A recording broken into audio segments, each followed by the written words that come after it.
you were more efficient, and this was huge. Interesting. Okay, it started with the 125 jobs in Sheldon Springs. We're now live. So Now, it's not that that matters. We have nothing to hide here. trying to help business. I know, exactly. We're, yeah, on and off camera, we're trying to help business. We're back, Senate Economic Development.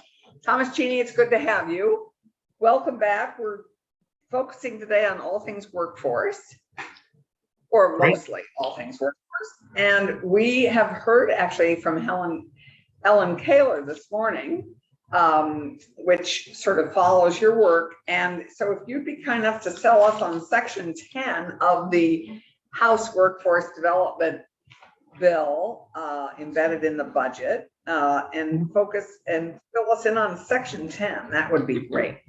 Sounds good. Could I also do section 20? Because that is also an Advanced Vermont section.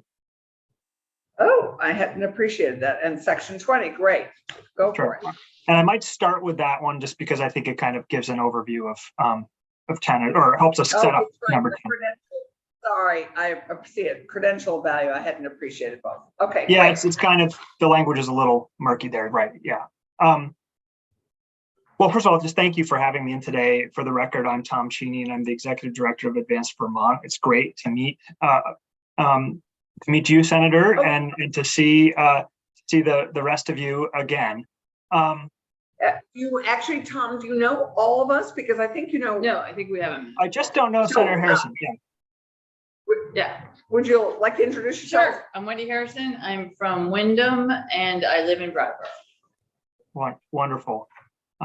Great to meet you, and great to be presenting to you. And Senator Cummings, welcome to the committee, and great to see you. So, See you again. thank you. Tom worked here for several years. Oh, cool.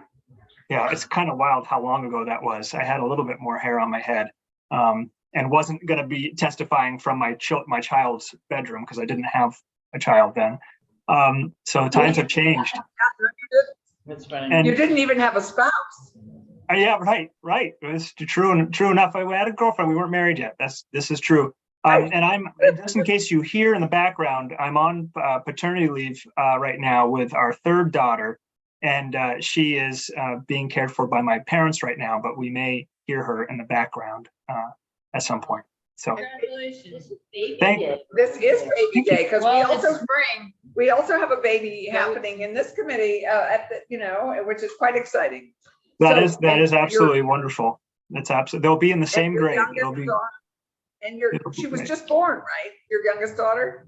yeah, she was born December 30th. So I took a little bit of time off in the beginning of your session, and then Danielle went back to teaching, and so I'm now taking a little time before she has childcare starts. But great if I'm going to do any kind of work, this is the kind of work I'd like to do while I'm on leave. So it's great to see you all. And I just will give you a quick refresher of Advanced Vermont, maybe before we go into the details. I'll try not to go in the weeds because a lot of you know about it, but happy to answer questions. You have, Tom, you have 15 minutes until about 11:25.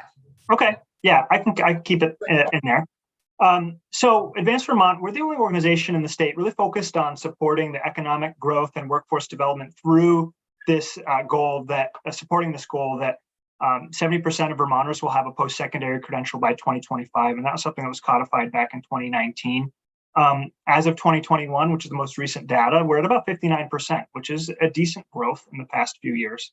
But it does mean we need another 36,000 working age Vermonters with credentials by 2025 to meet this goal.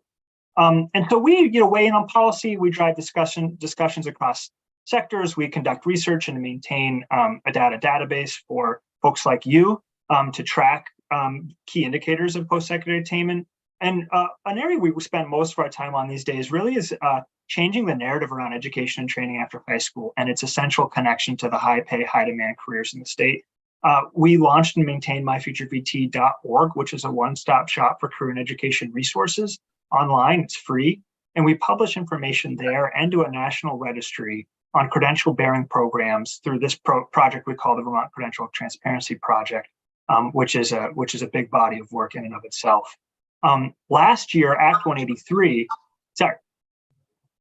No, just it's my future VT dot Org. Yep. Yep. And just for Wendy to look at it, we've looked at it before, but it's great for all of us to just refresh ourselves and look at.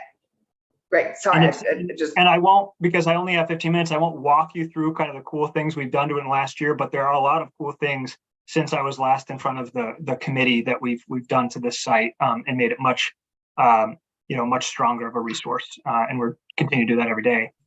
So Great. Last year in Act 183, and it was technically a section 39, this credential of value section was what it was termed, I guess.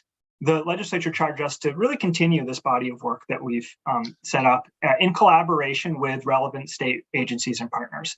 And that was really important to us and really important to state agencies and partners that this is a collaborative process and we really need to make sure we're working well with them. And I'm happy to report it's been a great collaboration over the last however many months it is since June.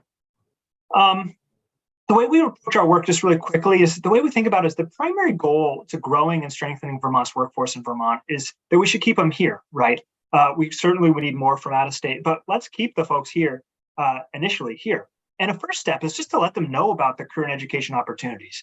We have to really dispel this myth that has really long been perpetuated that there aren't any jobs in the state, or that there's a lack of education and training needed to access those jobs. And then we have to make sure that not only do folks have information, but that we equip navigators. These can be school counselors, teachers, coaches, employers, family members. We have to make sure we equip them with the support or with the resources and the information so they can support career and education seekers. And so that is kind of a big thrust of what we do and what the legislature asks us to do. So really quickly, section 20 of 484 is the same language minus a couple technical tweaks of the same language as last year. It's to raise awareness. They ask us to raise the awareness of the importance of education and training after high school and the variety of those pathways, and to provide that support to those navigators. Work in partnership with state and non-state stakeholders to make progress towards the attainment goal, and to really support several state agencies, most notably VDOL, AOE, and the Workforce Board, in really working with them to better coordinate, but also this customer resource management platform that VDOL is working on, really making sure we're integrating My Future VT with that and the credential work that we're doing as well. So that's what Section 20 asks us to do, is to continue that work. And this is something that the administration, is certainly believes is important to continue as well. I don't know if Commissioner Harrington spoke to that at all, but it wasn't in the governor's budget, but it is something that at this juncture they think continue to be important. Yeah.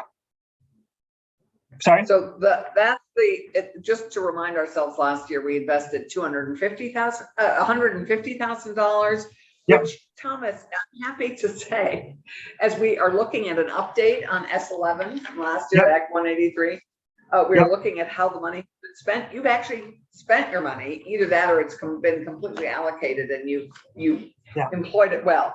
So thank you for being one of the few line items that actually is spent. Well, thanks, and thank you for the funds. And yes, we did spend them, and they're in online. You'll see that I've submitted my testimony, a report that was sent that this language requires, an annual report that I think was probably sent to you back in December, but is also now on your site with my testimony. And we did a full report in December of our work up until that date. And there's some other information there, other resources too, that I think could be helpful to demonstrate the work that we've done.